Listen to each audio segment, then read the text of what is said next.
Teman-teman yang baik, selamat bertemu kembali. Salam sehat, salam sejahtera untuk kita semua.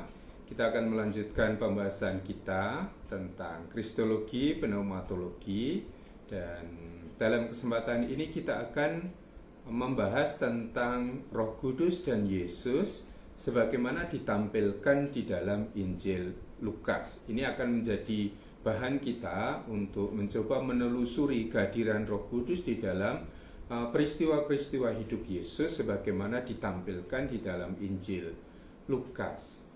Nah, untuk mempelajari Roh Kudus atau untuk menggali informasi tentang Roh Kudus di dalam Perjanjian Baru terutama, kita selalu berhadapan dengan catatan awal ya tentang setiap usaha untuk memahami suatu teks Perjanjian Baru di dalam kerangka pikir berteologi kita sekarang ini. Ya, pembicaraan tentang Roh Kudus sekarang ini juga yang kita lakukan, juga kalau kita membaca Perjanjian Baru untuk mengenali Roh Kudus, selalu tidak pernah bisa terhindar dari konsepsi-konsepsi teologis, paham-paham teologis yang sudah kita miliki sekarang ini. Kita pasti mempunyai kecenderungan untuk membaca suatu teks kitab suci itu dengan kerangka pikir teologi yang sudah kita miliki, kita bangun sekarang ini. Juga ketika kita akan membaca teks tentang Roh Kudus, kehadiran Roh Kudus di dalam peristiwa-peristiwa hidup Yesus, di dalam Injil Lukas. Ya, apa yang terjadi di kelas B hari Senin yang lalu itu menunjukkan betapa sulitnya kita sejenak melepaskan paham-paham teologi kita yang sekarang sudah kita miliki, yang kokoh ya tentang Trinitas itu, supaya kita bisa masuk dalam Perjanjian Baru dan mencoba untuk mengerti apa yang sebetulnya mau dikatakan oleh penulis Perjanjian Baru, oleh Lukas dalam konteks kita ini.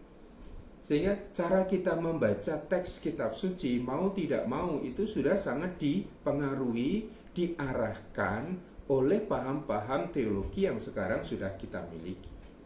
Artinya apa? Pemahaman kita tentang Roh Kudus sebagai satu dari Trinitas, satu persona dari Tritunggal yang Maha Kudus ini lalu juga membuat kita berpikir, oh, Roh Kudus yang ada di dalam Injil Lukas itu semestinya sama dengan Roh Kudus yang saya pikirkan atau yang kita yakini di dalam teologi kita sekarang ini. Contohnya nanti adalah tentang Roh Kudus itu sebagai persona, sebagai pribadi ketiga di dalam Trinitas yang terbedakan dari Bapa dan Putra. Nah, ini catatan awal kita. Tentu tidak salah, karena dalam berteologi, dalam tradisi Katolik pasti kita menggunakan kitab suci di satu sisi dan juga menggunakan magisterium, ajaran gereja. Teologi itu tidak pernah berhenti hanya sebagai sebuah tafsir kitab suci. Sehingga tafsir kitab suci itu kita lakukan supaya kita bisa berteologi. Teologi itu lebih daripada sekedar tafsir kitab suci. Nah, maka juga apa yang kita pahami di dalam teks Injil Lukas itu harus kita mengerti tidak sama persis dengan apa yang kita pahami di dalam teologi gereja sekarang ini. Pemahaman Lukas tentang Roh Kudus, pemahaman jemaat Lukas juga tentang Roh Kudus tidak sama persis dengan pemahaman jemaat gereja sekarang ini. Ya, pemahaman teologi kita tentang Roh Kudus sekarang ini yang pasti dalam perjalanan waktu itu sudah sangat terkembangkan. Apa yang dipahami oleh gereja sekarang ini belum pasti dipahami persis sama oleh gereja zaman itu, zaman Perjanjian Baru. Apa yang dipahami oleh gereja dalam zaman Perjanjian Baru itu juga tidak sama persis dengan apa yang ditangkap, dipahami oleh gereja di dalam paham teologi kita sekarang ini. Sehingga catatan ini menjadi catatan awal kalau kita sekarang mau menelusuri teks tentang Roh Kudus di dalam hidup Yesus di dalam Injil Lukas. Mari sejenak kita tinggalkan dulu konsep-konsep teologi yang sudah kita miliki sekarang di dalam gereja. Konsep Trinitas yang sudah kokoh itu. Kita mencoba dulu masuk dalam pemikiran Lukas. Apa yang sebetulnya dipahami oleh Lukas ketika dia bicara tentang Roh Kudus. Mengapa Lukas sangat banyak menghadirkan Roh Kudus, Roh Allah, Roh Tuhan atau Roh Yesus sendiri di dalam Injilnya, terutama di bagian awal Injilnya, juga nanti di dalam Kisah Para Rasul. Apa arti penting kehadiran Roh Kudus di dalam peristiwa-peristiwa hidup Yesus? Dan itu yang akan kita bicarakan bersama di dalam bagian perkuliahan kita hari ini. Maka nanti coba sambil mencermati video ini, Anda bisa sambil juga membuka-buka PowerPoint yang sudah saya siapkan supaya alur pemikirannya itu bisa diikuti. Baik, kita akan bicara tentang Roh Kudus, dan Roh Kudus di dalam Injil Lukas itu selalu dikaitkan dengan hidup Yesus. Lukas itu tidak pernah menampilkan Roh Kudus itu dalam kesendirian, dalam isolasi. Di dalam Injil, Roh Kudus itu selalu dihadirkan bersama dengan Yesus dalam peristiwa-peristiwa hidup Yesus. Sementara di dalam Kisah Para Rasul, Roh Kudus itu akan selalu dihadirkan dalam kebersamaan dengan gereja, dengan jemaat yang diberi daya oleh Roh Kudus itu untuk memberikan kesaksian iman akan Yesus. Maka Roh Kudus tidak pernah ditampilkan sebagai tokoh tokoh protagonis gitulah, tokoh utama yang berdiri sendiri, berjalan sendiri. Di dalam Injil Lukas selalu kita temukan Roh Kudus itu kita temukan kehadirannya di dalam peristiwa-peristiwa hidup Yesus. Dalam peristiwa ketika Yesus dikandung oleh Maria dari kuasa Roh Kudus itu, dalam peristiwa ketika Yesus dibaptis lalu Roh Kudus turun dalam rupa burung merpati. Ya, dalam pembicaraan Yesus ketika Yesus mengatakan Roh Allah ada padaku, atau ketika Yesus dituduh oleh orang-orang, dia mengusir roh jahat dengan kuasa Beelzebul. Yesus mengatakan tidak. Ya, siapa yang menghujat Roh Kudus tidak akan diampuni, karena yang bekerja di dalam dirinya bukan roh jahat, bukan Beelzebul, tetapi Roh Kudus yang memang sudah sejak awal kehidupan Yesus di dunia ini, dalam inkarnasinya, Roh Kudus itu sudah hadir di dalam diri Yesus. Sehingga kalau kita memahami kehadiran Roh Kudus, kita juga harus memahami kehadiran Roh Kudus di dalam peristiwa-peristiwa hidup Yesus. Nah, jemaat memiliki peristiwa hidup Yesus ini. Ya, karena jemaat yang merenungkan kehidupan Yesus itu juga masih adalah dalam satu waktu yang sangat dekat dengan peristiwa Yesus. Masih ada di dalam jemaat ini orang-orang yang menjadi saksi mata, yang mendengar apa yang diajarkan oleh Yesus, yang melihat apa yang dikerjakan oleh Yesus, atau malah mungkin juga mengalami apa yang dikerjakan oleh Yesus dalam mukjizat-mukjizatnya.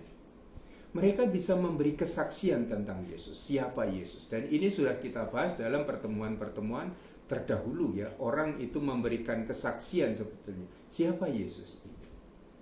Nah, jemaat perdana ini merefleksikan hidup Yesus tidak hanya untuk menceritakan Yesus yang historis, tetapi terutama untuk mencari makna, apa toh makna peristiwa hidup Yesus itu. Sabdanya, mukjizat-mukjizatnya, mengapa dia harus wafat dengan cara demikian, dan mengapa dia akhirnya dibangkitkan oleh Allah. Peristiwa-peristiwa Yesus itu menjadi peristiwa-peristiwa yang signifikan, penuh makna. Nah, bagaimana jemaat perdana memaknai peristiwa hidup Yesus, memahami peristiwa hidup Yesus, tidak hanya dengan melihat hidup Yesus yang historis itu, tetapi juga merenungkan hidup Yesus berdasarkan tradisi iman mereka, yaitu tradisi Perjanjian Lama. Nah, kekayaan Perjanjian Lama itu digali sampai akhirnya mereka mengenali identitas Yesus. Kali lalu kita sudah mengatakan, misalnya Yesaya itu mengatakan anak dara akan mengandung dan melahirkan seorang anak, dan dia akan menjadi Immanuel. Nah, peristiwa hidup Yesus direfleksikan oleh jemaat perdana berdasarkan terang kitab Yesaya itu. Sehingga mereka bisa mengatakan, jemaat perdana bisa mengatakan, nubuat Yesaya itu sekarang terpenuhi di dalam diri Yesus. Yesus itulah Sang Immanuel yang dinubuatkan oleh Yesaya.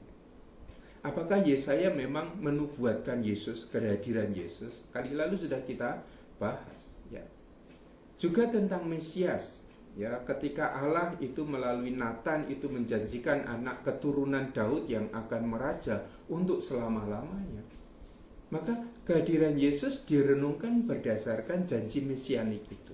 Sampai perjanjian baru lalu mengenali, oh yang dulu dijanjikan oleh Allah melalui Nathan, anak keturunan Daud yang akan meraja selama-lamanya, Sang Mesias itu sekarang terpenuhi di dalam diri Yesus.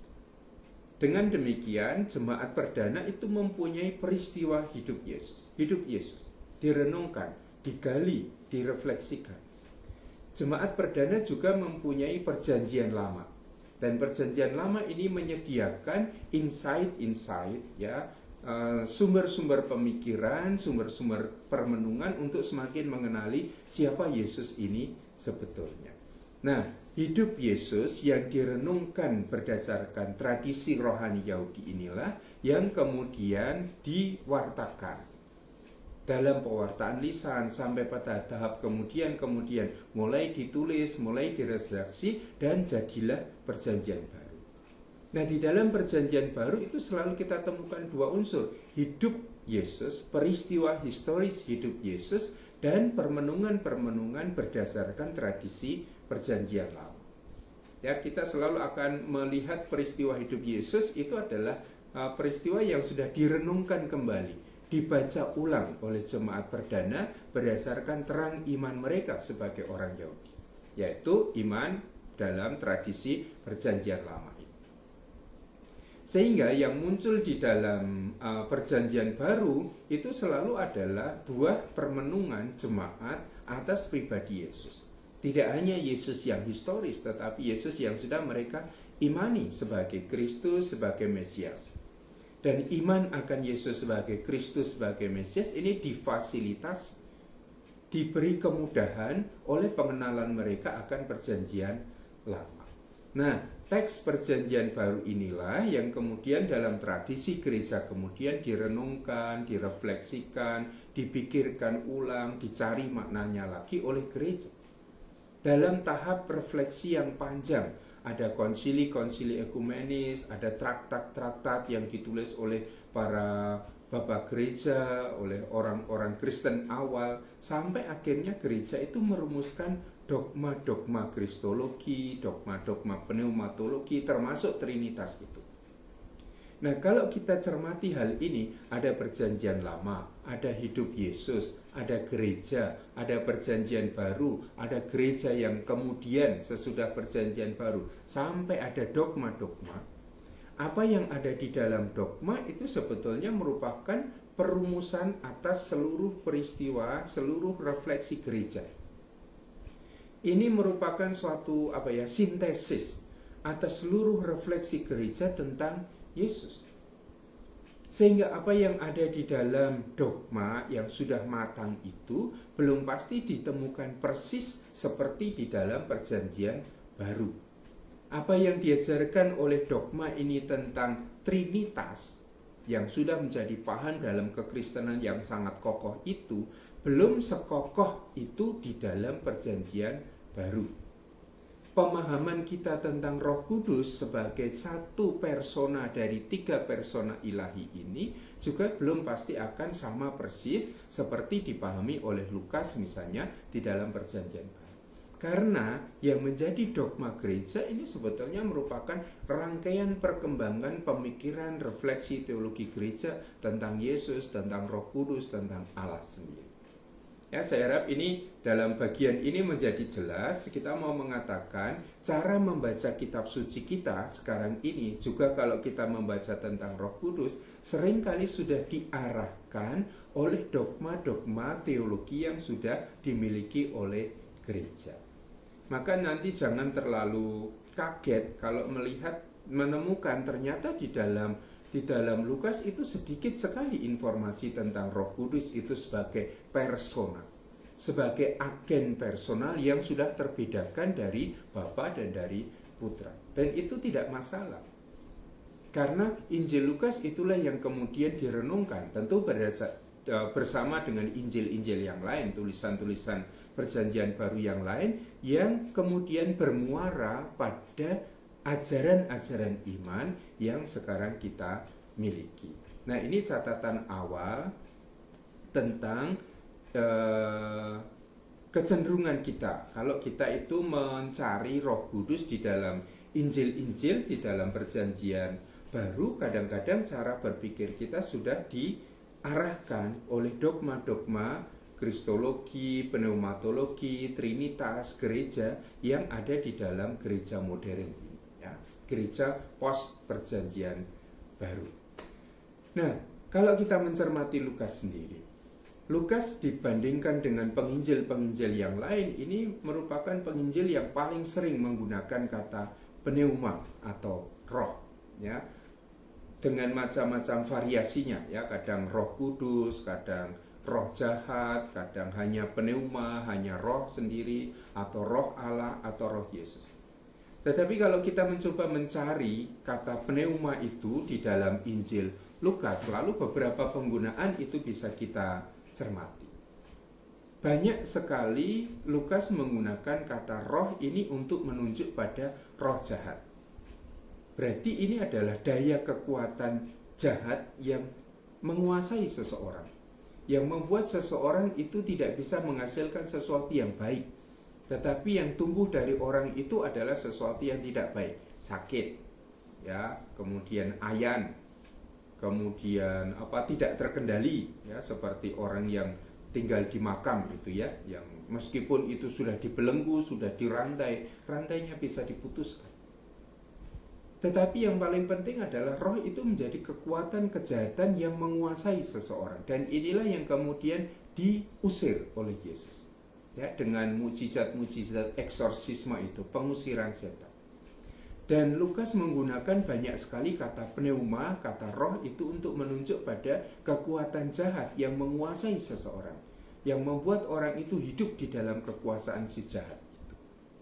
Ini bagian yang pertama. Ini sangat banyak digunakan oleh Lukas. Nanti bisa contohnya itu bisa Anda temukan di konkordansi, atau kalau mau mudah ya cari saja di teks yang sudah saya sediakan di perkuliahan itu. Yang kedua, roh ini juga digunakan untuk menyebut nyawa. Ya, ketika Yesus membangkitkan anak si Yairus, kemudian dikatakan rohnya kembali kepadanya, kepada anak itu. Roh anak itu kembali kepadanya. Maka yang dimaksud di situ adalah nyawa, sumber kehidupan. Juga ketika Yesus tergantung di kayu salib dikatakan dan ia menyerahkan rohnya, menyerahkan nyawanya kepada Bapa. Ini yang kedua. Yang ketiga, roh itu juga digunakan untuk menyebut sesuatu sosok yang non fisik tetapi juga bisa kelihatan. Ketika Yesus yang bangkit menampakkan diri kepada para murid mengira bahwa dia itu adalah roh, dia itu adalah hantu. Tetapi Yesus mengatakan, aku ini. Roh itu tidak punya daging dan tidak punya tulang, tidak punya kulit dan tidak punya tulang.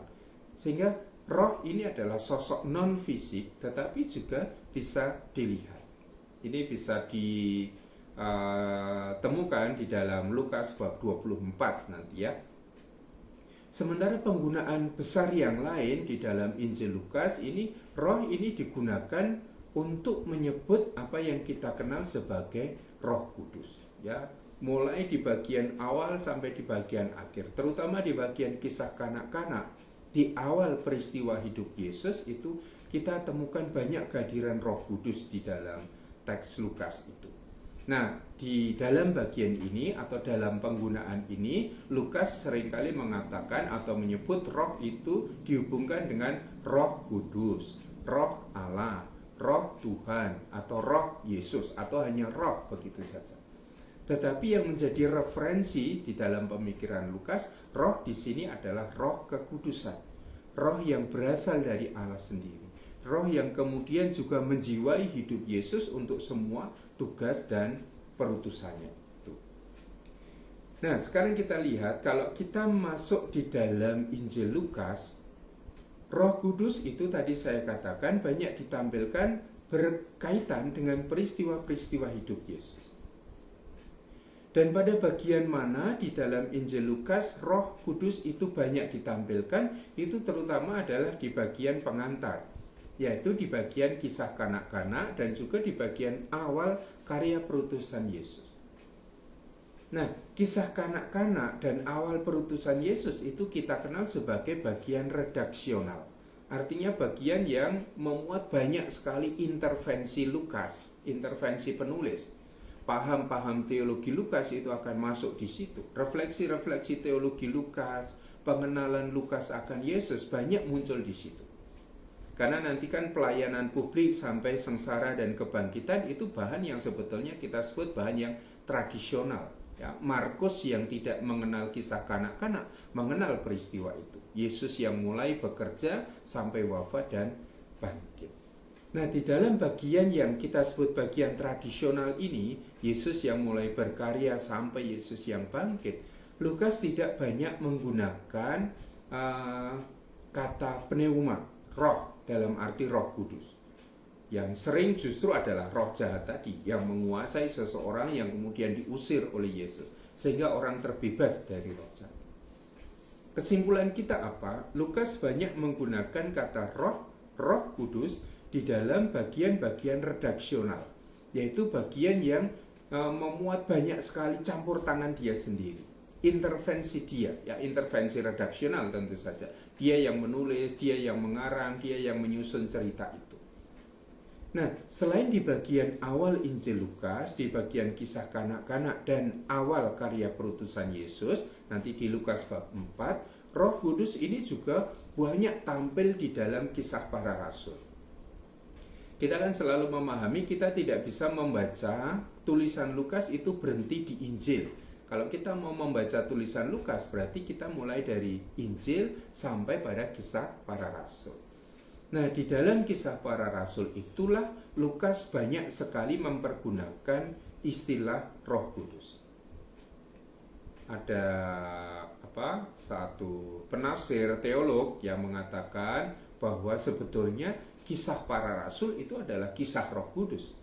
Karena yang bekerja menggerakkan gereja pada waktu itu adalah Roh Kudus. Ya, ketika Roh Kudus itu turun dalam peristiwa Pentakosta dalam rupa lidah-lidah api dan hinggap pada para rasul, Roh itu membuat mereka berani keluar dari ruang yang terkunci itu untuk memberitakan Injil. Pergi ke Bait Allah untuk memberitakan Yesus, sampai pada Paulus yang kemudian pergi ke banyak daerah untuk memberitakan Injil. Nah, di dalam bagian kisah para rasul itu juga Lukas banyak sekali berbicara tentang Roh Kudus atau menampilkan Roh Kudus di dalam kisah-kisah di situ. Nah, ini yang menjadi ciri dari Lukas. Kalau dia bicara tentang Roh Kudus, dia akan menempatkan pembicaraan itu terutama di bagian-bagian redaksional. Ya, bagian kisah kanak-kanak, awal karya perutusan Yesus, dan juga di dalam kisah para rasul. Nah, sekarang saya akan membahas kehadiran Roh Kudus di dalam peristiwa hidup Yesus, tetapi tidak semua akan saya bahas ya. Bahannya sudah saya tulis di dalam teks yang sudah saya sediakan juga di LMS sehingga tidak akan saya ulang semuanya. Saya hanya akan berbicara tentang peristiwa-peristiwa kunci di dalam hidup Yesus untuk memahami kehadiran Roh Kudus di dalam dirinya. Nah, teks tradisional yang selalu membuat kita mengenali kehadiran Roh di dalam peristiwa hidup Yesus adalah peristiwa pembaptisan. Ini semua penginjil mengenal, tetapi semua penginjil itu menceritakan dengan cara yang berbeda-beda. Ya, Yesus dibaptis oleh Yohanes Pembaptis di Sungai Yordan. Lukas juga mengenali itu, meskipun Lukas tidak secara eksplisit menunjukkan siapa yang membaptis Yesus, tetapi bahwa peristiwa Yesus dibaptis itu dikisahkan oleh Lukas. Dan setelah pembaptisan, kalau menurut Lukas, ketika Yesus berdoa, Roh itu turun dari langit seperti atau dalam rupa burung merpati. Maka pada saat itu orang berpikir tentang kehadiran Roh Kudus di dalam peristiwa hidup Yesus. Nah, kalau kita mengikuti Injil Lukas, kita mengatakan itu bukan peristiwa pertama kehadiran Roh Kudus di dalam hidup Yesus. Karena Yesus sendiri dikandung oleh ibunya, dikandung oleh Maria, itu sudah dengan kuasa Roh Kudus. Ada campur tangan Roh Kudus, ada kerja Roh Kudus di dalam peristiwa Yesus dikandung oleh ibunya. Tetapi kalau kita ikut Markus, Markus kan tidak punya kisah kanak-kanak. Sehingga kalau kita ikut Injil Markus, kapan peristiwa pertama kali Roh Kudus itu ada pada Yesus, turun pada Yesus, itu adalah peristiwa pembaptisan. Dalam peristiwa itulah Roh itu turun atas Yesus, mengurapi Yesus, ya, sehingga dia dikenal sebagai orang yang diurapi, Mesias, Kristus. Tetapi yang lebih utama di situ adalah identitas Yesus dinyatakan. Ya, engkaulah anak yang kukasihi, kepadamulah aku berkenan. Nah, ini yang dipahami oleh Markus. Kapan peristiwa pertama kali Roh Kudus itu masuk di dalam diri Yesus atau mengurapi Yesus untuk suatu tugas perutusan, itu adalah peristiwa pembaptisan. Kehadiran Roh Kudus adalah kehadiran Allah yang memanifestasikan, mewahyukan siapa sebetulnya Yesus. Bahwa Yesus adalah anak Allah. Bahwa Yesus adalah anak yang dikasihi oleh Allah. Kehadiran Roh Kudus kalau di dalam Injil Markus itu adalah mengurapi Yesus untuk tugas perutusan yang akan segera dia lakukan. Nah, rupanya orang seperti Lukas, orang seperti Matius yang merenungkan hidup Yesus pada zaman sesudah Markus itu merasa harus ada sesuatu yang ditambahkan, pemahaman yang mesti dilengkapi. Roh Kudus itu tidak hanya hadir dalam peristiwa Yesus, dalam pembaptisan. Katakanlah ketika Yesus sudah berusia 30 tahun, karena Roh Kudus itu sudah hadir lama sebelum itu. Yaitu dalam peristiwa inkarnasi Yesus, ketika Yesus dikandung oleh Maria, Yesus itu dikandung dari Roh Kudus. Roh Allah akan turun atasmu dan kuasa Allah yang Maha Tinggi akan bekerja atas engkau. Sehingga apa yang dirumuskan oleh Markus kemudian ditarik ke belakang oleh Matius, oleh Lukas. Roh itu sudah ada di dalam diri Yesus sejak kelahirannya.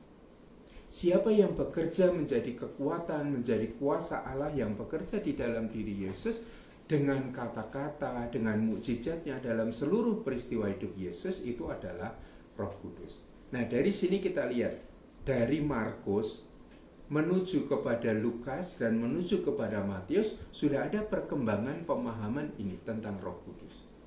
Kalau semula Roh Kudus itu diyakini hadir di dalam peristiwa hidup Yesus dalam pembaptisannya ketika Yesus sudah dewasa dan mau memulai karya perutusan, di dalam Injil Matius dan di dalam Injil Lukas, Roh Kudus itu sudah dihadirkan sejak awal hidup Yesus.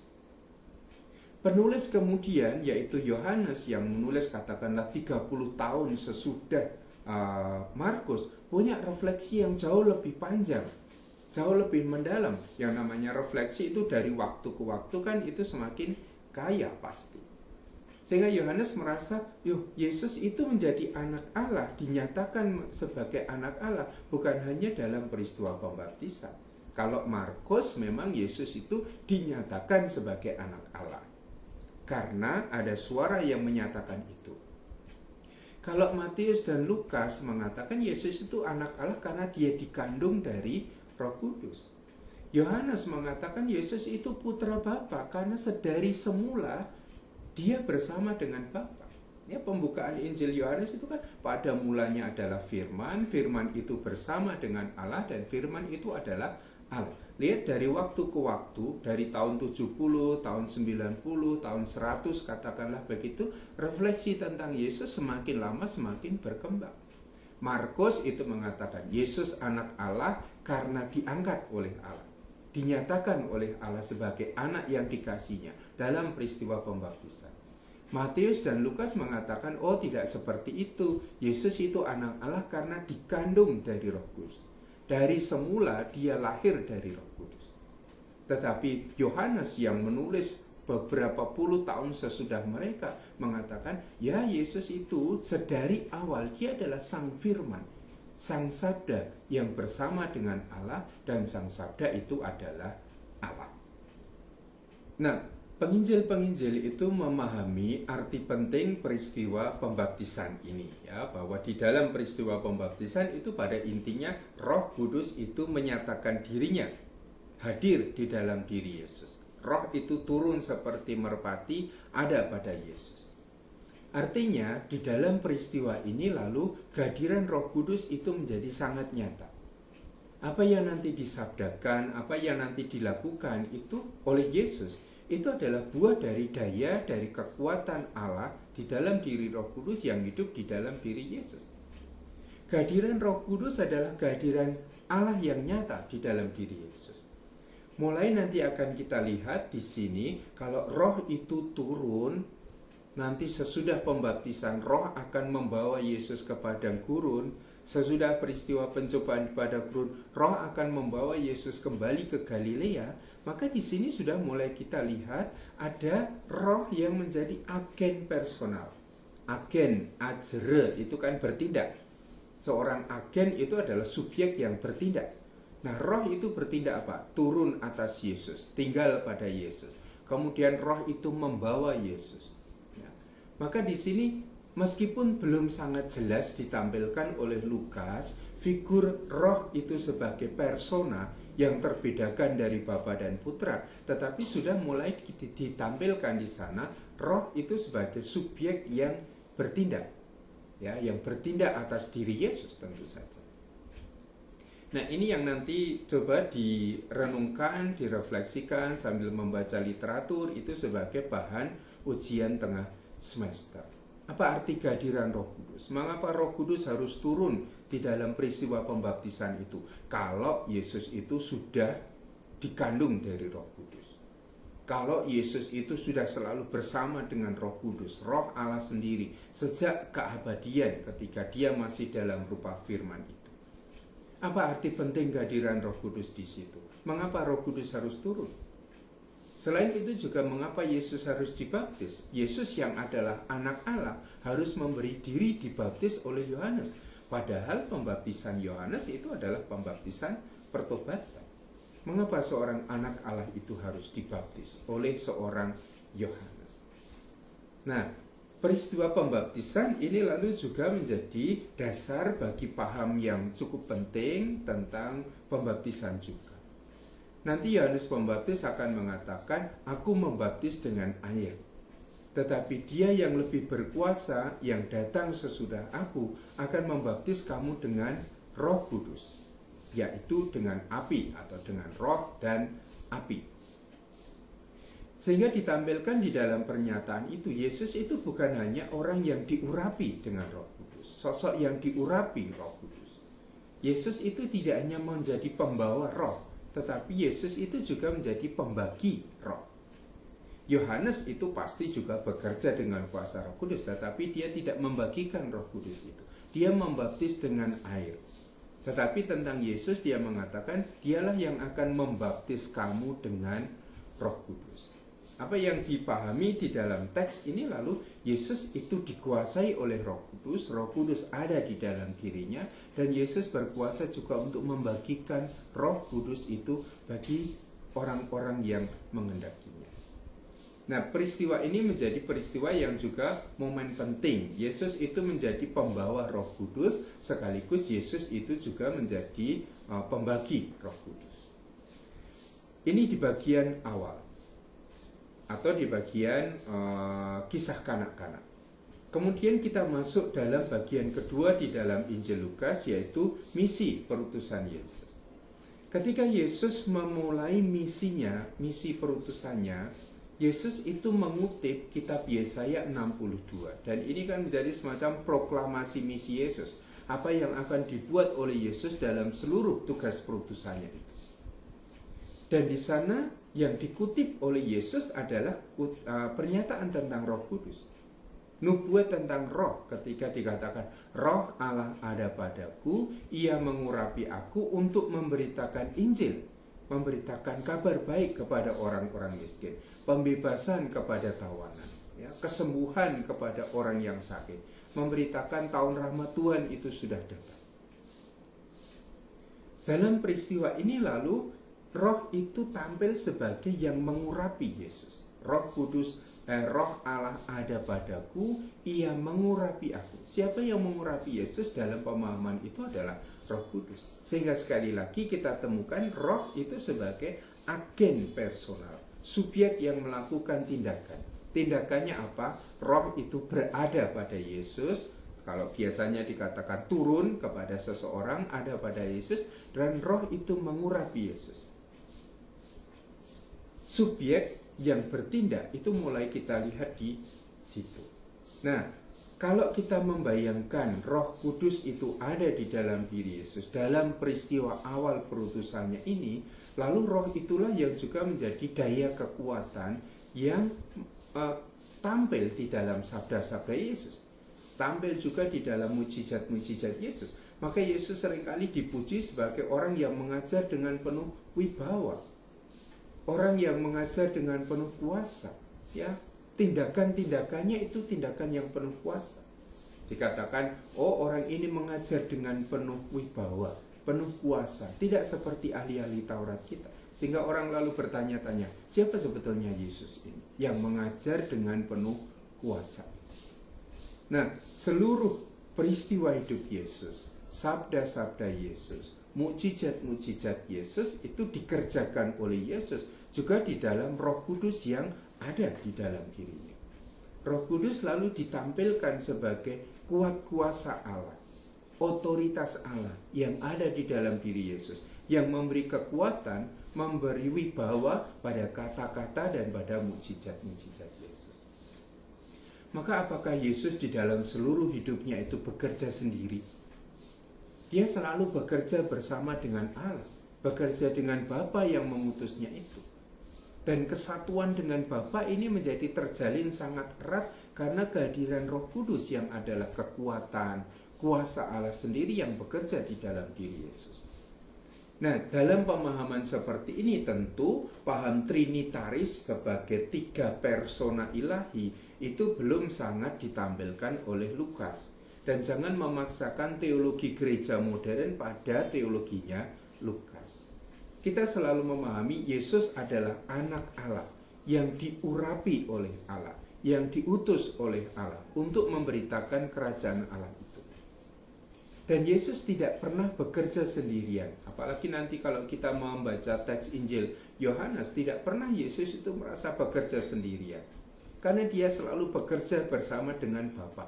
Apa yang didengar dari Bapa itulah yang diajarkan. Apa yang dilakukan itulah apa yang dilihat dikerjakan oleh Bapa. Nah, ikatan yang selalu menjadikan Yesus selalu ada dalam kesatuan dengan Bapa inilah yang di dalam Injil Lukas digambarkan sebagai Roh Kudus. Dalam arti kuasa, wibawa, kekuatan yang bekerja di dalam diri Yesus, atau juga dalam paham ya seperti subjek, agen personal yang bekerja atas diri Yesus, yang menggerakkan Yesus, yang membawa Yesus, yang menunjukkan Yesus kemana Yesus harus pergi, apa yang harus diperbuat. Tetapi yang paling menonjol di dalam Injil Lukas, Roh Kudus itu tampil sebagai wibawa, sebagai kekuatan Allah yang hadir di dalam diri Yesus, yang memberi wibawa kekuatan pada sabdanya, yang memberi wibawa kekuatan juga pada mukjizat-mukjizatnya. Apa yang disabdakan oleh Yesus, apa yang dikerjakan oleh Yesus dalam mukjizat-mukjizatnya itu dikerjakan oleh Yesus di dalam Roh Kudus. Nah, kemarin dalam pertemuan di kelas B itu muncul pertanyaan lah, kalau Roh Kudus itu tidak turun atas Yesus, apakah Yesus bisa mengajar dengan penuh wibawa seperti itu, melakukan mukjizat yang penuh kuasa seperti itu?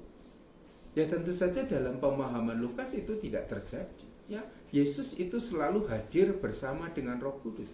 Di dalam dirinya ada Roh Kudus yang menjadi kekuatan, kuasa dan wibawa Allah itu. Ya, tidak pernah dibayangkan bahwa Yesus itu bekerja sendirian terpisah dari Roh Kudus yang sudah sejak semula itu bekerja di dalam diri Yesus. Maka selalu kita bayangkan dalam setiap peristiwa hidup Yesus, dalam sabda, dalam karyanya, dalam tindakan-tindakannya, selalu ada Roh Kudus yang bekerja di situ. Dan Roh Kudus inilah yang menjaga kesatuan Yesus dengan Bapa. Maka ada istilah di dalam tradisi patristik itu vinculum pacis. Roh Kudus itu adalah ikatan damai, ikatan yang serasi, yang membuat Yesus itu selalu ada dalam ikatan kesatuan yang kokoh dengan Allah yang adalah Bapaknya itu. Nah teman-teman, sekali lagi, apa yang kita temukan di dalam Trinitas, dogma tentang Allah Tritunggal yang Maha Kudus itu tidak semuanya jelas di dalam Perjanjian Baru. Tetapi apa yang dinyatakan di dalam Perjanjian Baru itulah yang kemudian direnungkan, direfleksikan, dipahami secara baru, lalu dirumuskan dalam ajaran-ajaran iman gereja kita. Kalau kita mau membaca kitab suci, menafsirkan kitab suci, ajaran iman itu dilepaskan dulu. Lalu kita berfokus pada teks kitab suci. Mencoba mencari tahu apa yang dipahami oleh Lukas, apa yang dimaksud oleh jemaat perdana, jemaatnya Lukas, kalau mereka bicara tentang Roh Kudus. Tetapi sekali lagi, berteologi itu tidak cukup menafsir kitab suci. Berteologi di dalam gereja itu selalu adalah menggunakan kitab suci sebagai sumber renungan, refleksi iman kita, dan juga menggunakan ajaran gereja. Nah, kemarin dalam pertemuan kelas B itu juga ada pertanyaan, mengapa kita harus berpikir tentang persona? Ya, bukankah Roh Kudus itu kekuatan yang dianugerahkan oleh Allah juga di dalam diri kita? Sehingga mengapa kita harus pusing-pusing berpikir tentang Roh Kudus itu adalah persona, satu dari 3 pribadi ilahi yang terbedakan dari Bapa dan Putra. Nah, itu adalah pertanyaan, bukan pertanyaan biblis, tetapi justru itu pertanyaan teologi kita sekarang. Karena di dalam gereja kita ada ajaran iman tentang Trinitas. Nah, kita yang belajar teologi harus menjelaskan Trinitas ini. Nah, penjelasannya pasti lebih secara sistematik yang akan dibahas nanti di semester depan. Tetapi apa yang dirumuskan di dalam teologi yang dogmatik dan sistematik itu juga bersumber pada kesaksian-kesaksian iman yang ada di dalam Perjanjian Baru. Nah, jatah kita semester ini adalah mempelajari siapa Yesus, siapa Roh Kudus, apa peran Roh Kudus di dalam hidup Yesus dalam teks Perjanjian Baru. Ya, kalau bicara tentang Trinitas, tentang ajaran-ajaran iman, tentang konsili-konsili ekumenis, pasti nanti itu akan dibahas di semester depan dalam mata kuliah Kristologi, juga Tritunggal, dan sudut pandangnya adalah sudut pandang sistematik, dogmatik juga. Nah, ini teman-teman yang bisa saya siapkan untuk dipelajari lebih dahulu. Bahan yang memang tidak mudah untuk kita pikirkan. Saya sendiri juga harus berjuang keras. Romo Gale juga pasti berjuang keras untuk mempelajari ini. Tetapi selalu kita mensyukuri bahwa yang namanya Allah itu selalu adalah misteri yang tidak akan pernah bisa kita pahami. Meskipun program studi kita sekarang adalah filsafat keilahian, ya, suatu filosofi cinta akan Sophia, akan kebijaksanaan, dan mempelajari tentang keilahian, kita tidak pernah akan bisa memahami Allah yang adalah misteri itu. Tetapi misteri itu, sang misteri agung itu mewahyukan dirinya, membuat dirinya itu dikenali oleh manusia. Apakah pengenalan kita akan Allah itu akan seutuh-utuhnya? Pasti tidak. Karena kalau kita sudah mengenali Allah secara utuh, Allah tidak akan lagi menjadi misteri. Tetapi kita bersyukur bahwa sang misteri ilahi, misteri agung itu menyatakan dirinya kepada kita. Melalui Yesus, melalui kitab suci, melalui juga permenungan-permenungan dan refleksi iman gereja sekarang. Nah, upaya kita sekarang ini adalah upaya juga untuk mengenali itu. Misteri ilahi yang menyatakan diri dalam Yesus, yang diimani sebagai Mesias, Anak Allah.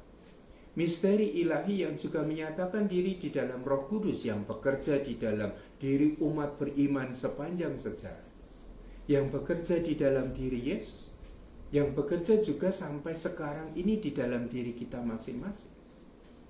Kalau Roh Kudus itu menjadi daya kekuatan yang memberi wibawa pada kata-kata, pada tindakan-tindakan kita. Yesus juga menjanjikan hal yang sama kepada para murid. Ketika Yesus menubuatkan suatu saat nanti kamu akan ditangkap. oleh majelis-majelis, oleh pemerintah-pemerintah, oleh penguasa-penguasa, dihadapkan pada sidang pengadilan. Dan Yesus mengatakan, jangan gelisah. Roh akan mengajarkan kepadamu apa yang harus kamu katakan. Rohlah yang akan membuat kata-kata para murid, kata-kata para saksi iman itu punya wibawa, punya kekuatan. Tidak perlu ditafsirkan bahwa roh itu lalu akan mendiktekan kata-kata yang harus diucapkan oleh para murid, juga yang harus kita katakan.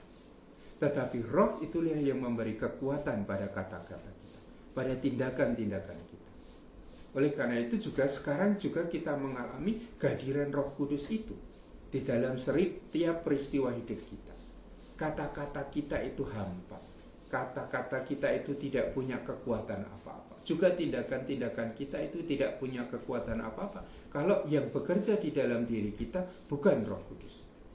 Ya, saya membuat video ini pada hari Selasa, dan bacaan hari ini adalah bacaan yang diambil dari surat Galatia. Mana buah roh, mana buah daging, gitu ya. Semua yang dikerjakan oleh roh itu menghasilkan kebaikan-kebaikan. Dan selalu kalau orang hidup di dalam roh, kalau kita sudah hidup di dalam roh, marilah kita membiarkan diri kita dipimpin oleh roh itu. Itu akhir dari bacaan pertama hari ini. Ya, Paulus itu selalu mengingatkan jemaatnya, kita itu sudah hidup di dalam roh. Roh yang memberi makna pada hidup kita. Maka kalau kita sudah hidup di dalam roh, jangan hidup di dalam daging.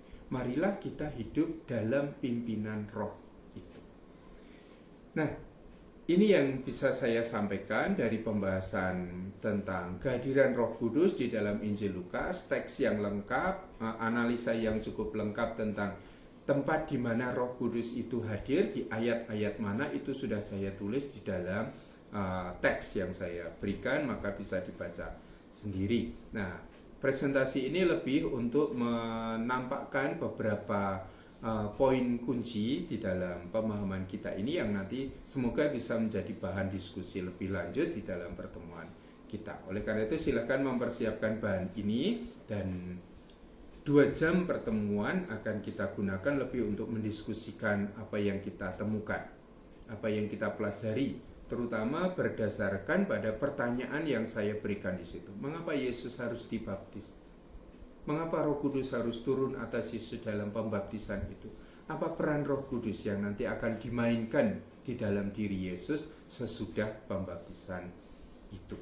Ya, terima kasih. Nanti kita akan bertemu kembali dalam pertemuan kita di kelas virtual kita. Semoga tidak bosan dengan situasi ini, tetapi saya justru mengalami pertemuan-pertemuan di kelas itu yang virtual itu justru membuka banyak ruang untuk berdiskusi, pendalaman.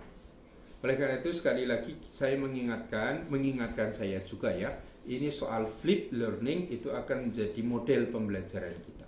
Bahan-bahan sudah disiapkan dulu sebelum masuk perkuliahan, dan waktu kuliah itu lebih banyak digunakan untuk kerja bersama, sharing, berdiskusi, tanya jawab, saling menanggapi, sehingga lalu pertemuan virtual kita itu menjadi pertemuan yang semakin memperkaya kita semua.